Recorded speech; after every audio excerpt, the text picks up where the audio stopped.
إلا كانوا كينتقدوك فانت خطأ باش تعرف علاش. اوكي اسمع لي، عمرك لاحظتي بلي إلا كان شي واحد مريض مسكين ولا هبيل في الزنقة كيتعاطف مع بنادم كيقول ولد الناس واخا هو ما عارفوش يعني، وكيقول ولد الناس، وانت كتنتقد فاش كتكون غادي لقدام.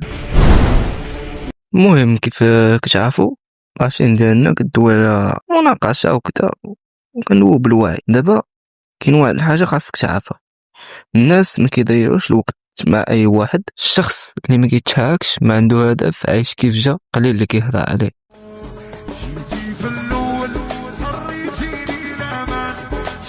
ولكن ملي كتبدا تخدم على راسك، تبدل حياتك، كتقرب من الهدف ديالك، انا كيبدا النقد. علاش؟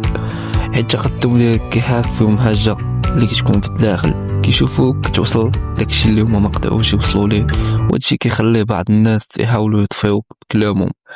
ولكن فكر مزيان، فكر مزيان ان فاش كتشوف الاحمق غالبا ما كينتقدش، بالعكس الناس كيتعاطفوا معاه، كيلقاو ليه الاعذار. اما انت الا كنتي كتقاتل باش تكون احسن، طبيعي غادي تكون تحت الضوء وتحت النقد.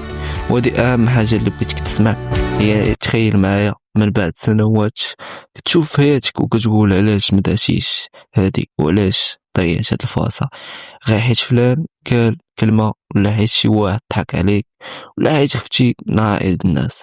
ديك الساعه الندم غادي يكون ثقيل.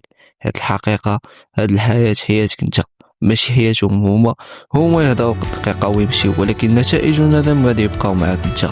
وعلاش غادي تعطي هاد السلطه اليوم؟ علاش تخليها إعابة يتحكم المستقبل ديالك؟ الناس غادي يهضروا سواء نجحتي ولا فشلتي، اذا دير داكشي اللي باغي وخدم على راسك. واخا ينتقدوك كمل، واخا يضحكوا كمل، واخا ما فهموكش كمل. في الاخر اللي كيوصل ما كيشرحش الطريق، كيوعيو بالنتائج. ما تسوقش لهاد الناس، حيت الرأي ديالهم ما غاديش يعيش بلاصتك، وما غاديش يتحمل الندم ديالك.